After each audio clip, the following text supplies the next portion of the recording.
Nyt on vuorossa minihartaus haavoitetun turvissa. Jesaja 53:5. Hän on haavoitettu meidän rikkomustemme tähden, runneltu meidän pahain tekojemme tähden. Rangaistus oli hänen päällänsä, että meillä rauha olisi, ja hänen haavainsa kautta me olemme paratut. Heinäkuinen luonto kutsui seuraansa kauneudellaan ja puhutteli hiljaista kulkijaa. Mietin hengellisiä asioita ja katselin luojan tekoja.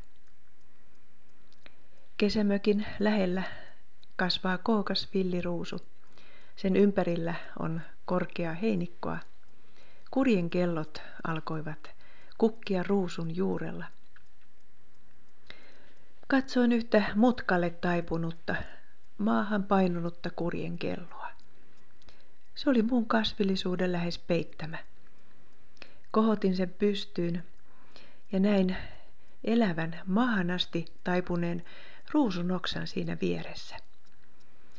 Ja tuin kurjen kellon tähän oksaan. Siinä olivat ruusun okaat ja tähän varteen tukeutunut kellokukka aivan vierekkäin. Tänä aikana on niin paljon sellaista, mikä saa kasvamaan maata pitkin ja tukehtumaan. Kuitenkin Kristus alentui tähtemme. Hän kumartui riittävän alas, maahan asti, kuten ruusun oksa. Hän otti kantaakseen syntimme, taakkamme ja meidät samalla. Voimme pysyä pystyssä ja valveilla. Mikään ei voi meitä tukahduttaa, kun pysymme hänessä. Ja hänen haavainsa kautta me olemme paratut. Juuri Kristuksen haavat antavat meille käsittämättömän ja koskettavan rauhan ja levon. Tämä on syvää yhteyttä Jumalaan. Se on jotain, mikä ei häviä olemattomiin, vaikka tämä fyysinen olemuksemme kärsii vielä vaivoja, kipuja ja ahdistuksiakin. Olemme liitetyt iankaikkiseen Jumalaan todellisella tavalla Kristuksen haavojen tähden.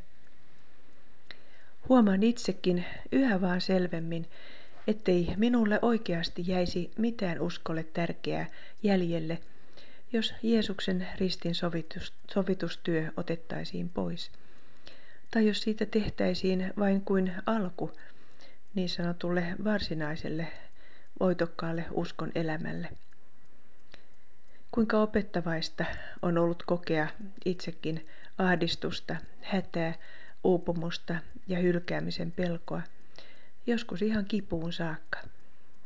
Näin voin myös omasta kokemuksestani käsin ymmärtää, mikä on keskeisintä.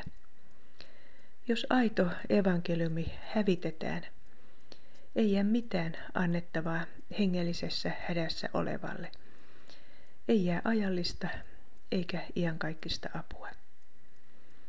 Vain Kristuksen ristin työllä on merkitystä.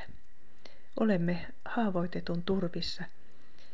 Olemme syvästi hoidetut.